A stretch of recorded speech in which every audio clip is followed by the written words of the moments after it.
Hello दोस्तों, तो आप कैसे हैं। आपका स्वागत है हमारे यूट्यूब चैनल एनजे मोटिव्स पर। एजुकेशन को समर्पित इस चैनल पर आपका हार्दिक अभिनंदन, आपका हार्दिक आभार। हमारे यूट्यूब फैमिली पर 65 मेंबर हो चुके हैं, 65 सब्सक्राइबर हो चुके हैं।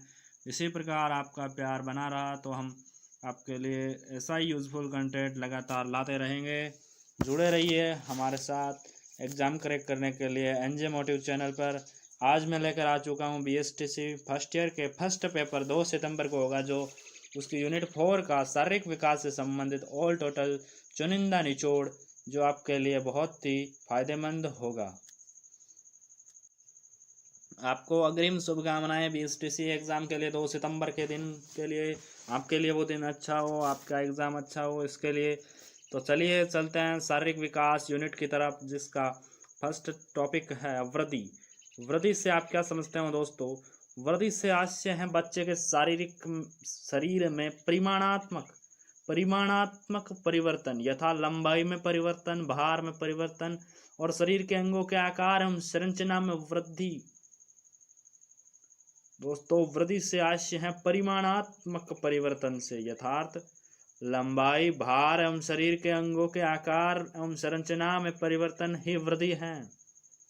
वृद्धि अब अनेक कारकों से प्रभावित होती है दोस्तों, जैसे पोषण है, बच्चे को कैसा पोषण मिल रहा है, कैसा भोजन मिल रहा है, भोजन में कौन कौन से सारे तत्व मिल नहीं रहे हैं या मिल रहे हैं, विटामिन है, प्रोटीन है, कार्बोहाइड्रेट है, वर्षा है, आदि तत्वों का बराबर ढंग से मिलना पोषण जो वृद्धि में अपना अहम रोल अदा करता है। आगे स्वास्थ्य, बच्चा स्वस्थ रहता है कि बीमार रहता है, कि कैसे उसकी वृद्धि नकारात्मक और सकारात्मक, धनात्मक, ऋणात्मक हो सकती है। अगर वो बीमार रह रहा है तो उसकी वृद्धि होगी, लेकिन वृद्धि का आशय ये नहीं कि वृद्धि धनात्मक ही होगी, ऋणात्मक वृद्धि भी होगी। अगर वो स्वस्थ नहीं है तो उसकी वृद्धि ऋणात्मक हो जाएगी। जैसे कि सामान्यतः वृद्धि का परंपरागत प्राचीन काल से जो अर्थ लगाया जाता था वो था अर्थ धनात्मक विकास से, लेकिन अभी जो अर्थ लगाया जाता है वो अर्थ धनात्मक नहीं, ऋणात्मक भी हो सकता है। तो दोस्तों, पोषण, स्वास्थ्य और आनुवंशिकता। आनुवंशिकता अपने आप में बहुत अहम रोल निभाती है, कि बहुत ही ज़्यादा प्रभावित करती है बच्चे की वृद्धि को आनुवंशिकता। नेक्स्ट है परिपक्वता। परिपक्वता बच्चे की वह स्वाभाविक वृद्धि है। परिपक्वता बच्चे की वह स्वाभाविक वृद्धि है जो बिना किसी विशेष परिस्थिति जैसे शिक्षा अथवा अभ्यास आदि भी एक निश्चित समय तक चलती है। परिपक्वता एक जैविक सुनियोजित संरचना है जो उस जीव की आनुवंशिकता से प्रभावित होती है। परिपक्वता के उपरांत जीव की अंतर्निहित संभाव्य क्षमताएं कार्यात्मक तत्परता की अवस्था में पहुंच जाती है। अनुकूल तथा प्रतिकूल दोनों ही परिस्थितियों में परिपक्वता पूर्णता को प्राप्त कर जाती है। अब परिपक्वता के लिए आपको किसी भी शिक्षा या अभ्यास की जरूरत कम ही पड़ती है। एक निश्चित उम्र के अनुसार बालक में परिपक्वता आ ही जाती है। जैसे आप 2 वर्ष के बच्चे के लिए, आप 2 वर्ष के बच्चे को किसी भी तरह से साइकिल सिखाने का प्रयास करते हो तो उसमें बहुत ज़्यादा परेशानियां आएगी, लेकिन जबकि अगर आप 4 वर्ष के बच्चे को अगर उसी तरह से साइकिल सिखाने का प्रयास करवाते हो, अभ्यास करवाते हो, तो वो बहुत ही जल्दी से अपने इस कौशल को परिपक्वता में तक पहुंच जाएगा। इसलिए अभ्यास और शिक्षा से अधिक परिपक्वता में आयु और अनुभव का रोल होता है। तो परिपक्वता प्राप्त करने के लिए अभ्यास और शिक्षा जैसे तत्वों की जरूरत कम ही होती है। और परिपक्वता प्राप्त करने के बाद आप अपने अंतर्निहित क्षमताओं और कार्यात्मक तत्परताओं की स्टेज में टॉप पर पहुंच जाते हो, परिपक्व मैच्योर हो जाते हो। अब आपके नेक्स्ट है कि गामक विकास क्या होता है। गामक विकास फ्रेंड्स वो होता है जो शरीर की विभिन्न मांसपेशियों को नियंत्रित करने की क्षमता जिस विकास के द्वारा आती है वह गामक विकास कहलाता है।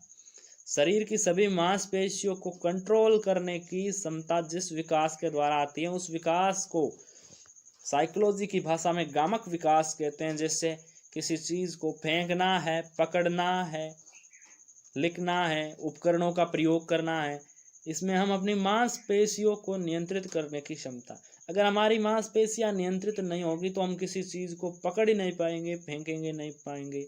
लिखने के लिए हमें दोनों उंगलियों के बीच में पेन को पकड़ने की ज़रूरत पड़ेगी, उसमें भी हमारी मांसपेशियां सक्रिय होती है। अगर हमारी मांसपेशियां अनियंत्रित है तो हमें पेन पकड़ने में अड़चन आएगी, किसी भी उपकरण का उपयोग करने में अड़चन आएगी। दोस्तों, इस प्रश्न के आने की बहुत ज़्यादा संभावना है। वृद्धि एवं विकास में अंतर।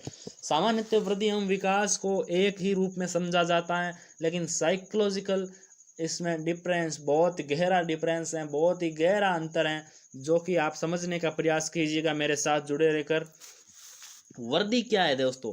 विशेष आयु तक चलने वाली प्रक्रिया। शारीरिक परिपक्वता प्राप्त करने के पश्चात वृद्धि रुक जाती है।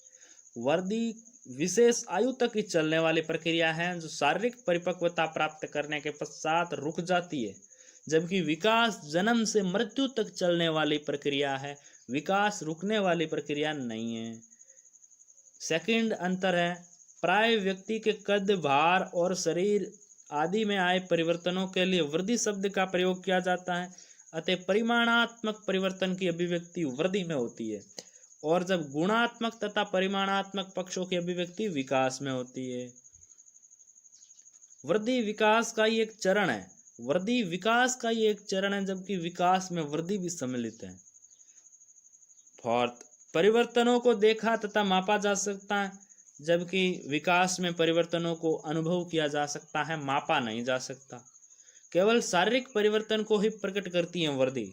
वृद्धि क्या करती है? केवल शारीरिक परिवर्तन को ही प्रकट करती है, जबकि विकास संपूर्ण पक्षों, शारीरिक, मानसिक, संवेगात्मक आदि के परिवर्तनों को संयुक्त रूप में प्रकट करता है। दोस्तों, इस प्रश्न के आने की बहुत ज़्यादा संभावना है। वृद्धि एवं विकास पूरा सिलेबस कर पाना अभी न के बराबर संभावना है। तो मैं आपके लिए कुछ चुनिंदा और एग्जाम में आने के संभाव्य क्वेश्चनों का पिटारा लेकर आया हूं। तो ये वीडियो अपने दोस्तों में आगे से आगे वायरल कर दे, ताकि 2 सितंबर को वो एग्जाम में धमाका कर सके। बने रहिए हमारे साथ नेक्स्ट क्वेश्चन की तरफ। अब शॉर्ट क्वेश्चन आ सकता है कि गामक विकास की क्रिया किस ओर संचालित होती है? तो इसका उत्तर होगा सरल से जटिल की ओर संचालित होती है, अर्थात ज्ञात से अज्ञात की ओर बढ़ना गामक विकास की क्रिया इस दिशा में संचालित होती है। अब गामक विकास में क्या क्या विशेषताएं हैं, ये भी प्रश्न बन सकता है। स्नायु तंत्र की परिपक्वता पर मांसपेशियों के नियंत्रण की निर्भरता होती है। स्नायु तंत्र की परिपक्वता पर मांसपेशियों के नियंत्रण की निर्भरता है। गामक कुशलता के लिए परिपक्वता आवश्यक है। गामक विकास सामान्य से विशिष्ट की ओर चलता है। सामान्य से विशिष्ट की ओर कैसे? गामक विकास एक निश्चित दिशा में होता है, जिसके द्वारा सिर के पास वाले शारीरिक अंगों में गामक विकास तीव्र गति से होता है, जबकि दूर के अंगों में ये बाद में होता है। इसलिए यह सामान्य से विशिष्ट की ओर चलता है। प्रारंभिक अवस्था में यदि किसी वस्तु को पकड़ना है तो बच्चे अपनी भुजाओं एवं बाहों के पास लाता है, बाद में कलाई व अंगुलियों से ही ये काम कर पाता है। नेक्स्ट विशेषताएं, गामक विकास की अवस्थाओं का पूर्व निर्धारित होना। गामक विकास और व्यक्तिगत भिन्नताएं भी हैं। गामक विकास के तौर पर व्यक्तिगत भिन्नताएं भी पाई जाती हैं। किन्हीं बच्चों में शारीरिक अपंगता या शारीरिक कमजोरी के कारण वो दूसरे बच्चों के बराबर गामक विकास में सफल नहीं हो पाते हैं। तो नेक्स्ट अपने क्वेश्चन होगा, गामक कौशल को 2 भागों में बांटा जाता है। यहाँ से प्रश्न आने की बहुत ज़्यादा संभावना। मैं आपके लिए फालतू के प्रश्न लेकर नहीं आया हूँ। मैं बहुत ही इंपॉर्टेंट और चुनिंदा मेहनत करके प्रश्न बनाए हैं। मैंने हस्तलिखित नोट्स तैयार किए हैं आपके लिए। गामक कौशल को 2 भागों में बांटा जाता है। ये शॉर्ट क्वेश्चन में आ सकता है आपके, स्थूल गामक कौशल और सूक्ष्म गामक कौशल। क्या दोस्तों? स्थूल गामक कौशल और सूक्ष्म गामक कौशल। स्थूल गामक कौशल के उदाहरण के तौर पर आप देख सकते हो, जैसे सिर को ऊपर उठाना है, धारण शक्ति है, किसी चीज को धारण करना। नवजात शिशु में धारण क्रिया शुरू हो जाती है, वह अपनी अंगुलियों को खोलता है, बंद करता है। 6 माह में वह वस्तु को पकड़ने का प्रयास करता है और 2.5 वर्ष की आयु तक उसमें हल्की वस्तु को पकड़ने की क्षमता आ ही जाती है। अब बैठना भी स्थूल गामक कौशल है, जो कि सामान्य बच्चा 4 माह का होता है तब बैठने का प्रयास करता है, और 6-7 माह का बच्चा बिना सहारे बैठ भी सकता है। अब आगे हैं लुढ़कना, सरकना, घुटने के बल चलना, खड़ा होना, चलना, लांग कर चलना, चढ़ना, पकड़ना, दौड़ना, कूदना, उछलना, फुदकना। ये सभी स्थूल गामक कौशल हैं। स्थूल गामक कौशल की क्या विशेषता है दोस्तों? कि स्थूल गामक कौशल के विकास के फलस्वरूप बच्चे शारीरिक गतिविधियों में नियंत्रण एवं समन्वय सीखते हैं, जिससे बच्चे गतिविधियों को कर पाने में, शारीरिक संतुलन, गति एवं नियंत्रण कर पाने में समर्थ हो जाते हैं। उदाहरण तो आपने सुन ही लिए होंगे। सिर को ऊपर उठाना है, धारण शक्ति है, बैठना है, लुढ़कना है, सरकना है, घुटने के बल चलना, खड़ा होना, चलना, लांग कर चलना, चढ़ना, पकड़ना, दौड़ना, कूदना, उछलना, फुदकना आदि। नेक्स्ट सेकंड पार्ट है गामक कौशल का, जो है सूक्ष्म कौशल, सूक्ष्म गामक कौशल।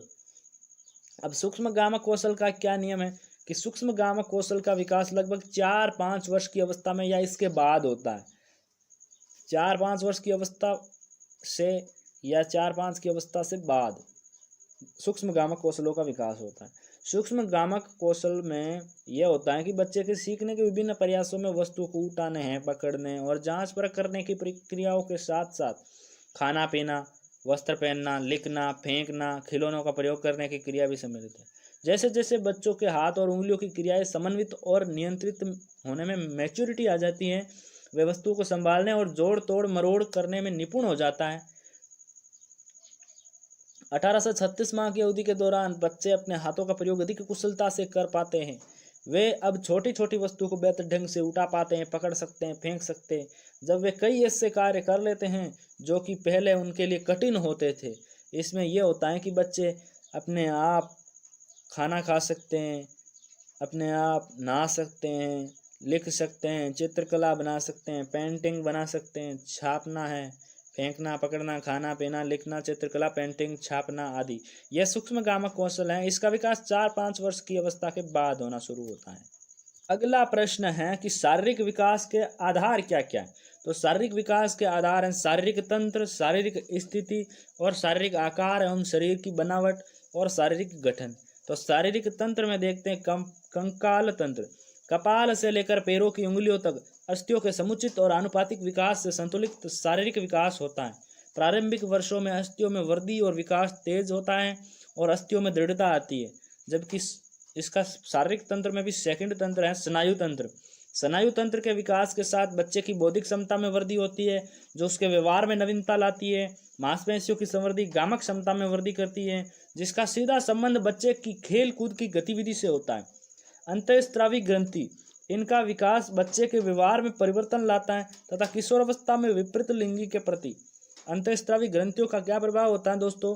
अंतःस्रावी ग्रंथि ये बच्चे के विकास में व्यवहार में परिवर्तन लाता है तथा किशोरावस्था में अपने विपरीत लिंगी ऑपोजिट लिंगी के प्रति, ऑपोजिट जेंडर के प्रति आकर्षण बढ़ता है, जो उसमें पूर्व की अवस्था में नहीं होता है। साथ ही बच्चे के शारीरिक अवयवों में परिवर्तन यथा ऊंचाई, भार, शारीरिक अनुपात आदि इसके व्यवहार को प्रभावित करते हैं। अब शारीरिक स्थिति भी शारीरिक विकास का प्रमुख आधार है। जैसे बच्चे की शारीरिक स्थिति शरीर के आंतरिक क्रियाकलापों पर भी निर्भर करती है। जैसे श्वसन कैसे हो रहा है, ठीक ढंग से हो रहा नहीं, पाचन है, रक्त परिसंचरण है, अंतःस्रावी ग्रंथियों से स्रावित हार्मोन्स हैं, ये शारीरिक स्थिति को निर्धारित करते हैं। आदि द्वारा संपादित क्रियाकलाप शारीरिक स्थिति को संतुलित बनाए रखते हैं। अब शरीर का आकार व शरीर की बनावट भी शारीरिक विकास को प्रभावित करती है। मस्तिष्क में स्थित पीयूष ग्रंथि सभी शारीरिक क्रियाओं के संचालन को निर्देशित करती है। सामान्य शारीरिक आकार व बनावट का अर्थ है ग्रंथि द्वारा उत्पादित हार्मोन उचित मात्रा में प्रभावित हो रहा है। शारीरिक आकार व बनावट बच्चे की क्षमताओं को प्रभावित करती है। यथा सामान्यतः दुबले पतले बच्चे हष्ट पुष्ट बच्चों से कम सक्षम होते हैं। ये तो शारीरिक विकास में शारीरिक गठन भी एक आधार का काम करता है। एक प्रकार से शारीरिक गठन बच्चे के सामाजिक व्यवहार को भी प्रभावित करता है। हम साथियों के बीच सामाजिक स्वीकृति में इसका अहम स्थान है।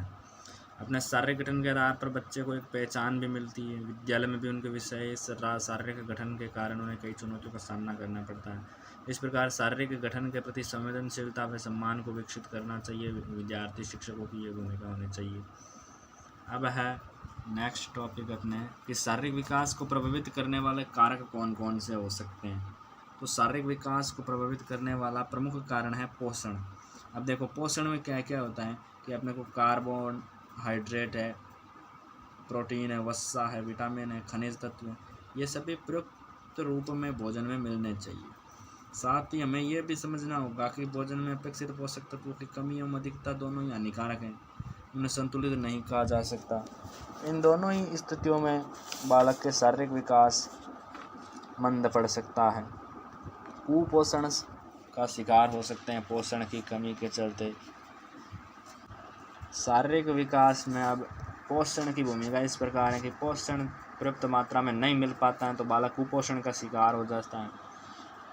असंतुलित आहार के चलते, जिनमें प्रोटीन की कमी से क्वाशियोरको और मेरस्मस, और विटामिन की कमी से रतौंधी, बेरीबेरी, स्कर्वी, यूरिकेटस, रक्त की कमी, मुंह में छाले हो जाना, ये रोग हो जाते हैं। फिर नेक्स्ट जो रोल अदा करता है वो आनुवांशिकता है। आनुवांशिकता बच्चे के विकास में गुणसूत्रों से निर्धारित होता है, जिसके कारण वह कई बार आनुवांशिक बीमारियों से, जैसे मानव गुणसूत्रों के व्यवस्थित एवं संख्या में परिवर्तन होने से कई तरह के सिंड्रोम से ग्रसित हो जाता है। डाउन सिंड्रोम है, जैसे डाउन सिंड्रोम के चलते बालक में 46 गुणसूत्रों के स्थान पर 47 गुणसूत्र होते हैं। इनमें मस्तिष्क अल्प विकसित होता है, गर्दन की लंबाई बढ़ जाती है, जीवा मोटी हो जाती है, मुंह खुला रहता है, मंद बुद्धि इत्यादि है। फिर सेकंड है अपने हीमोफीलिया। हीमोफीलिया में क्या होता है, ये रोग पीढ़ी दर पीढ़ी चलता है। इस रोग में शरीर पर घाव होने पर थक्का बनने में सामान्य से अधिक समय लगता है, अतः मामूली घाव हो जाने पर भी अत्यधिक मात्रा में रक्त बह जाता है। ये केवल पुरुषों में ही होता है, स्त्रियाँ केवल रोगवाहक होती हैं इसमें। नेक्स्ट क्वेश्चन है अंशाकार कोशिका रक्तहीनता। यह भी रोग आनुवंशिकता का रोग है। नेक्स्ट, अब खेल कूद भी बच्चों के विकास को प्रभावित करने वाला कारक है। बच्चों में शारीरिक विकास में खेल कूद का बहुत ही अधिक महत्व होता है। जो बच्चे जन्म के पश्चात जितने अधिक क्रियाशील होते हैं, उम्र बढ़ने के साथ साथ जितना अधिक खेल कूद कसरत करते हैं, उनका शारीरिक विकास उतना ही स्वाभाविक तरीके से जीन्स द्वारा निर्धारित अवस्था में होता है। जैसा कि हम देखते हैं कि प्राय भारतीय परिवारों में अधिक खेल कूद करने वाले लड़कियों के प्रति आम राय होती है कि इन्हें अधिक उछल कूद नहीं करनी चाहिए, अधिक समय घर में रहना चाहिए। परंतु ऐसा करते समय परिवार के लोग भूल जाते हैं कि लड़कियों के शारीरिक विकास हेतु भी खेलना कूदना जरूरी है, आवश्यक है। अब नेक्स्ट है जो खेल शारीरिक विकास को प्रभावित करने वाला कारक है वो बीमारियाँ है। बीमारियाँ भी अनेक प्रकार की होती हैं, संक्रामक है, असंक्रामक है, जो कि शारीरिक विकास में बाधा का काम करती है। जैसे कई बालकों की रोग प्रतिरोधक क्षमता कम होती है, उनके कारण बार बार बीमार पड़ जाते हैं तथा उचित पोषण भी नहीं मिल पाता है, तो वे बीमारी से रिकवर भी नहीं कर पाते हैं। बच्चों का शारीरिक विकास इससे बहुत ही बाधित होता है। इनमें अब कुछ वायरस जनित रोग हैं, पोलियो है, खसरा, चिकन पॉक्स है। कुछ जीवाणु जनित हैं, जैसे हैजा है, टाइफाइड है, काली